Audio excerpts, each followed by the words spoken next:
မင်္ဂလာပါဒီကနေ့မှာတော့ကျွန်တော်ကကာစီကံဘက်ကကန်ဆောင်ထားသူတွေအတွက်2025မှာကေပလက်ကိုတိုင်းဖွင့်နေ့ကို share လုပ်ပေးတော့မှာဖြစ်ပါတယ်ဒီ season လေးမစတင်ခင်မှာကျွန်တော်ရဲ့ YouTube channel လေးကို like and subscribe လေးလုပ်ပေးခဲ့ဖို့လေးပြောပါရစေ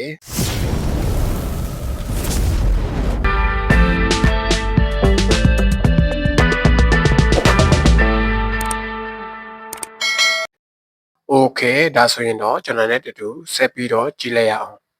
ပထမဦးဆုံးကေပလက်မဖွင့်ခင်မှာကျွန်တော်တို့ဘာတွေလိုအပ်မလဲဆိုတာပထမဦးဆုံးကျွန်တော်ပြောပြပေးပါမယ်မိမိကိုယ်တိုင်ကေပလက်ဖွင့်မယ်ဆိုလို့ရှိရင်မိမိ passport နဲ့ဝေထားတဲ့ single ရှိနေဖို့လိုအပ်ပါတယ်တခြားသူ passport နဲ့ဝေထားတဲ့ single တွေဆိုလို့ရှိရင်ကေပလက်ကဖွင့်လို့လုံးဝရမှာမဟုတ်ပါဘူးအဲ့ဒါဆိုလို့ရှိရင်ကိုယ်တိုင်ကိုယ့်ရဲ့ passport နဲ့တွားပြီးတော့နှိမ့်ဆက်ရဖုန်းဆိုင်ကနေပြီးတော့ဖုန်းစီငါတစ်ခုကိုဝေထားရမှာဖြစ်ပါတယ်โอเคကိုလက်ထဲမှာလည်းဒီလိုမျိုး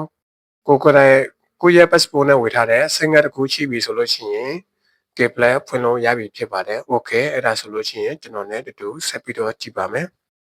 မိမိ passport နဲ့ဝေထားတဲ့ single ကိုဖုန်းမှာထည့်ပြီးတော့ internet ဖွင့်ပေးရမှာဖြစ်ပါတယ်ပြီးရင်တော့ Play Store ထဲကနေပြီးတော့ Kplet ကို download ဆွဲပေးရမှာဖြစ်ပါတယ်โอเคမိမိရဲ့ဖုန်းထဲမှာနေပြီးတော့ Kplet download ဆွဲပြီးဆိုလို့ရှိရင်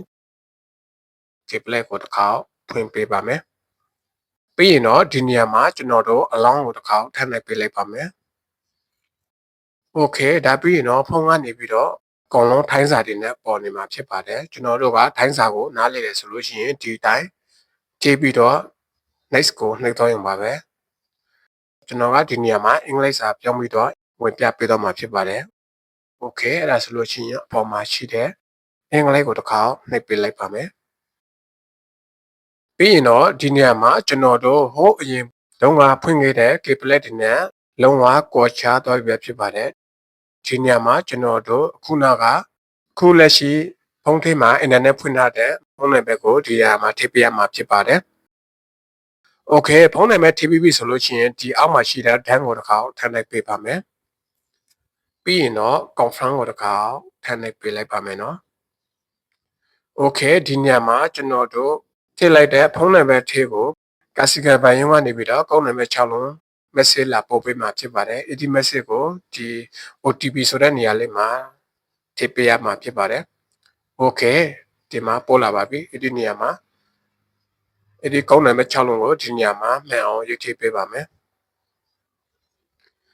မှန်အောင်ရေးထည့်ပေးပြီဆိုရင်တော့ကျွန်တော်တို့အောက်မှာရှိတဲ့ဒန်းကိုထပ်နှိပ်ပေးလိုက်ပါမယ်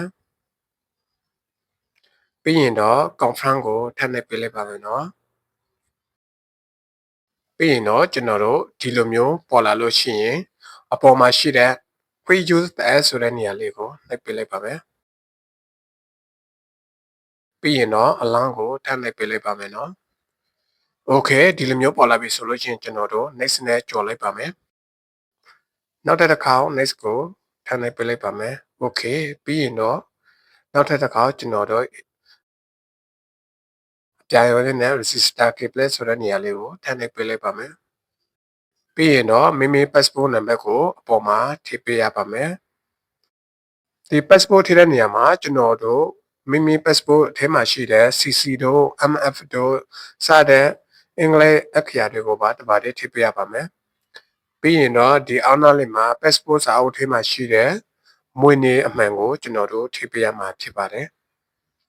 โอเคမိမိရဲ့ passport နံပါတ်ကိုလည်းမှန်ကန်အောင်ထည့်ပြီးပြီမွေးနေ့ကိုလည်းမှန်ကန်အောင်ထည့်ပြီးပြီဆိုလို့ရှိရင်ကျွန်တော်တို့ next ကိုထပ်လိုက်ပေးလိုက်ပါမယ်ပြီးရင်တော့ကျွန်တော်တို့ကဒီ flag ကိုဘယ်မှာတော့ဖွင့်မှာလဲဆိုတာလိုက်ပေးရမှာဖြစ်ပါတယ်ဒီနေ့မှာကျွန်တော်ပြပေးမှာက ATM ဘက်မှာကိုယ်တိုင်ဖွင့်မှာဖြစ်တဲ့အတွက် register at KTN ဆိုတဲ့နေရာလေးကိုလိုက်ပေးလိုက်ပါမယ်โอเคပြီးရင်တော့ကျွန်တော်တို့ request OTP ကိုထပ်လိုက်ပေးလိုက်ပါမယ်ပြီးရင်တော့ဒီမှာကောက်နံပါတ်6လုံးလာပို့ပေးမှာဖြစ်ပါတယ်ဒီကောက်နံပါတ်6လုံးကိုတေချာလေးမှတ်ပြီးတော့နှိမ့်စရာဘန်ဘူးကိုတော့ပေးရမှာဖြစ်ပါတယ်ဖုန်းကိုဒီတိုင်းထားပြီးတော့ကျွန်တော်တို့ဘန်ဘူးကိုတစ်ခါတော့လိုက်ပါမယ်โอเคဘန်ဘူးကိုရောက်ပြီဆိုတာနဲ့ကျွန်တော်တို့ဘန်ကက်ကိုထည့်ပေးလိုက်ရပါမယ်ပြီးရင်တော့ဘန်ပတ်ဆွဲ6လုံးကိုနှိပ်ပေးပါမယ် Okay ပြီးရင်တော့ကျွန်တော်တို့ကဘာသာပြောင်းပေးရမှာဖြစ်တဲ့အတွက်ဒါအင်္ဂလိပ်ကိုတစ်ခါထပ်နေပြလိုက်ပါမယ်ဘေးဖက်တောင်းနာမှာရှိတဲ့ apply for all service ဆိုတဲ့နေရာလေးကိုထပ်နေပေးပါမယ်ပြီးရင်တော့အပေါ်မှာရှိတဲ့ keypad ကိုထပ်နေပေးလိုက်ပါမယ် Okay ပြီးရင်တော့နောက်တစ်ခါညာဖက်အပေါ်မှာရှိတဲ့ service active for keypad ဆိုတဲ့နေရာလေးကိုထပ်နေပေးလိုက်ပါမယ်ပြီးရင်တော့ခုနက keypad 6ထားတဲ့ဖုန်းနံပါတ်10လုံးကိုဒီနေရာမှာမှတ်ကန်အောင်ရေးထည့်ပေးလိုက်ပါမယ်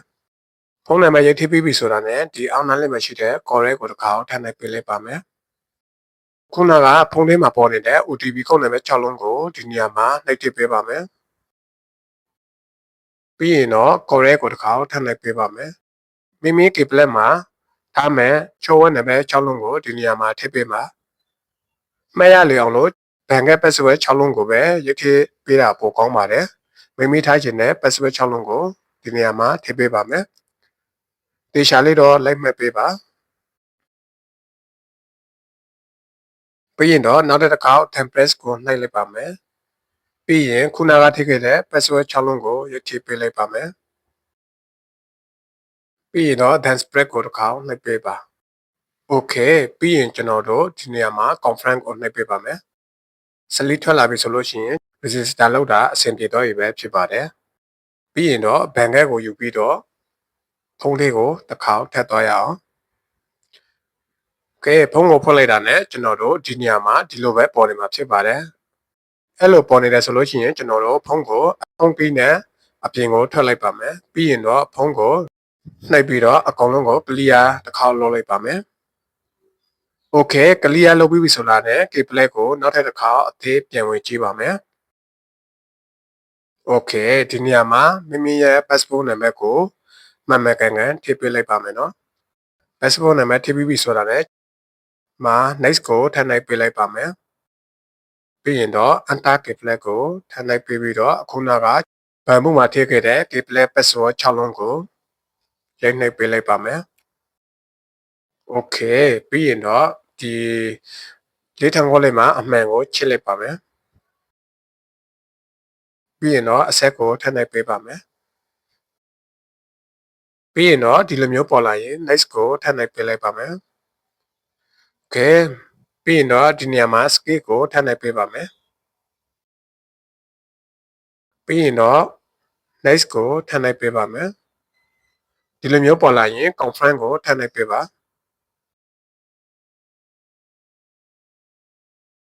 Okay အဲ့ဒါဆိုလို့ရှိရင် keypad ကပွင့်သွားပြီပဲဖြစ်ပါတယ်